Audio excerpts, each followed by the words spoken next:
الحمدللہ رب العالمین والصلاة والسلام علی خاتم الانبیاء علی آلہ واصحابہ اجمعین اما بعد وما ارسلناک الا کافۃ للناس بشیرا ونذیرا قال النبی صلی اللہ علیہ وسلم انہ سیکون فی امتی کذابون ثلاثون کلہم یزعم انہ نبی وانا خاتم النبیین لا نبی بعدی۔ احباب گرامی، ہمارا یہ رد قادیانیت کورس کا آج افتتاحی سبق ہے۔ اللہ رب العزت کی توفیق کے ساتھ بحمد اللہ ہم نے آج اپنا اس سبق کو شروع کیا ہے۔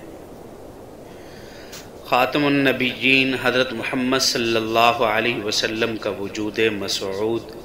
پوری کائنات کے لیے نہ صرف بے شمار خیر و برکت کا ذریعہ ہے بلکہ آپ صلی اللہ علیہ وسلم کی محبت و عظمت ایمان کی بنیاد بھی ہے۔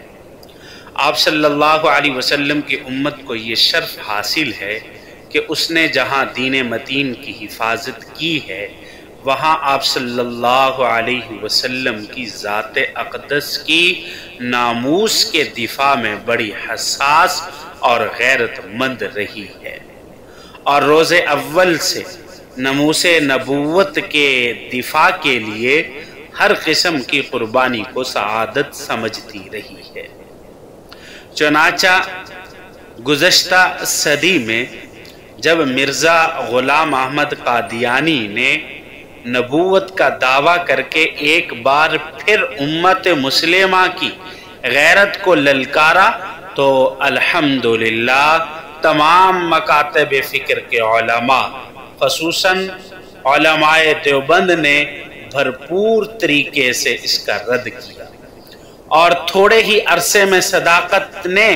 طاقت کو پاش پاش کر دیا اور پورے ملک کے مسلمان اس دجل و فریب سے آگاہ ہو گئے۔ قرآن کریم کی صریح آیات،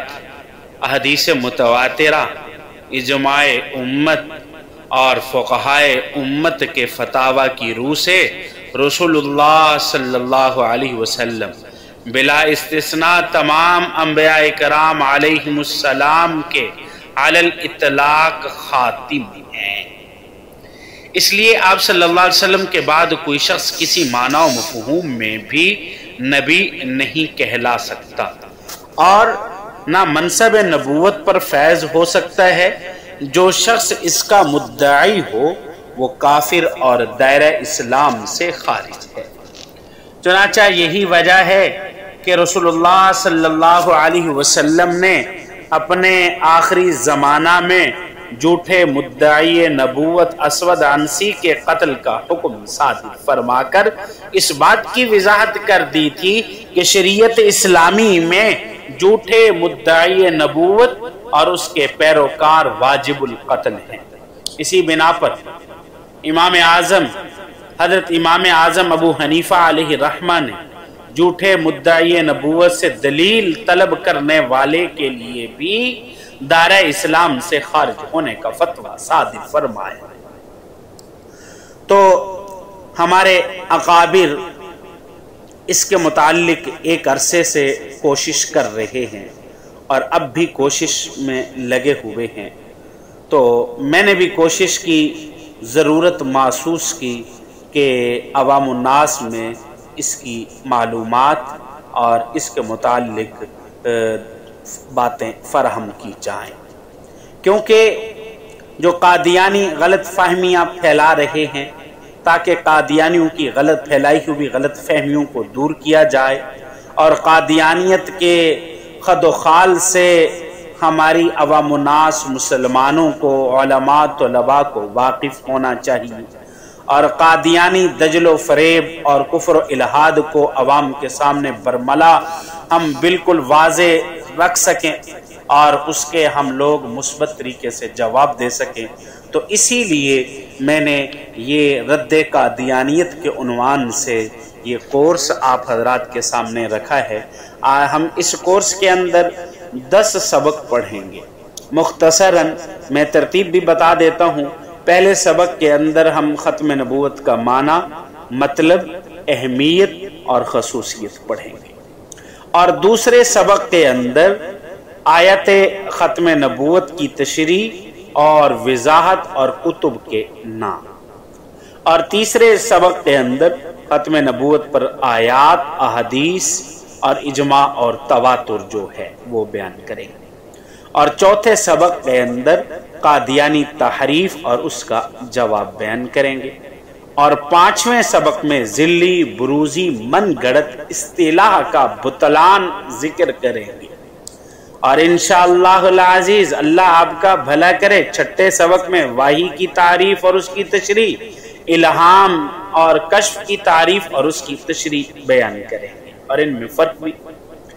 اور ساتویں سبق میں آیات و حدیث میں قادیانی تحریفات کے جوابات بیان کریں گے، اور آٹھویں سبق میں لاہوری قادیانی گروپوں کا اختلاف اور ان کا حکم بیان کریں گے،